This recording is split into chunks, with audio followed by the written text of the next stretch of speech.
ಕರ್ನಾಟಕದಲ್ಲೇ ಅತಿದೊಡ್ಡ digital arrest case. ಬರೋಬ್ಬರಿ 31.83 ಕೋಟಿ ರೂಪಾಯಿ ಕಳೆದುಕೊಂಡ ಬೆಂಗಳೂರಿನ ಟೆಕ್ಕಿ. ಸೈಬರ್ ವಂಚನೆ, ಡಿಜಿಟಲ್ ಅರೆಸ್ಟ್ ಇತ್ಯಾದಿ ಹೆಸರಿನಲ್ಲಿ ಹಣ ಎಗರಿಸುವ ಪ್ರಕರಣಗಳು ಇತ್ತೀಚೆಗೆ ಹೆಚ್ಚಾಗಿವೆ. ಡಿಜಿಟಲ್ ಅರೆಸ್ಟ್ ವಂಚನೆಗೆ ಒಳಗಾಗಿ ಬೆಂಗಳೂರಿನ ಮಹಿಳಾ ಟೆಕ್ಕಿಯೊಬ್ಬರು ಸರಿಸುಮಾರು 31.83 ಕೋಟಿ ರೂಪಾಯಿ ಹಣವನ್ನ ಕಳೆದುಕೊಂಡ ಘಟನೆ ಬೆಳಕಿಗೆ ಬಂದಿದೆ. ಇದು ನಮ್ಮ ಕರ್ನಾಟಕದಲ್ಲೇ ಡಿಜಿಟಲ್ ಅರೆಸ್ಟ್ ಪ್ರಕರಣಗಳಲ್ಲಿ ವ್ಯಕ್ತಿಯೊಬ್ಬರು ಕಳೆದುಕೊಂಡ ಗರಿಷ್ಠ ಮೊತ್ತ ಎಂಬುದಾಗಿ ಪೊಲೀಸ್ ಮೂಲಗಳು ಹೇಳಿರುವುದಾಗಿ ವರದಿಯಾಗಿದೆ.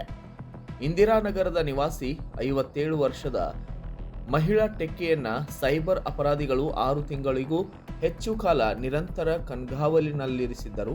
ಅಲ್ಲದೆ ಹಣ ದೋಚಿ ನಂತರ ಹಠಾತ್ತನೆ ಸಂಪರ್ಕ ಕಡಿತಗೊಳಿಸಿದ್ದರು ಎಂದು ಹಿರಿಯ ಸೈಬರ್ ಅಪರಾಧ ತನಿಖಾ ಅಧಿಕಾರಿಯೊಬ್ಬರ ಹೇಳಿಕೆ ಉಲ್ಲೇಖಿಸಿ ವರದಿ ಮಾಡಿದೆ.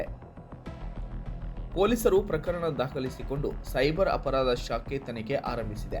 ಇದೇ ಸಂದರ್ಭದಲ್ಲಿ ಸಾರ್ವಜನಿಕರಿಗೆ ಎಚ್ಚರಿಕೆಯನ್ನ ನೀಡಿರುವ ಪೊಲೀಸರು ಯಾವುದೇ ಮೌಲ್ಯಯುತ ಸಂಸ್ಥೆ ಅಥವಾ ತನಿಖಾ ಏಜೆನ್ಸಿಗಳು ವಿಡಿಯೋ ಕಾಲ್ ಅಥವಾ ಫೋನ್ ಮೂಲಕ ಡಿಜಿಟಲ್ ಅರೆಸ್ಟ್ ಮಾಡುವುದಿಲ್ಲವೆಂದು ಸ್ಪಷ್ಟನೆಯನ್ನ ನೀಡಿದ್ದಾರೆ.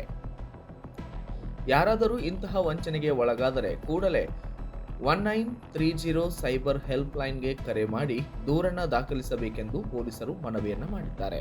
Bureau report, Kannada Janashree news, Bengaluru.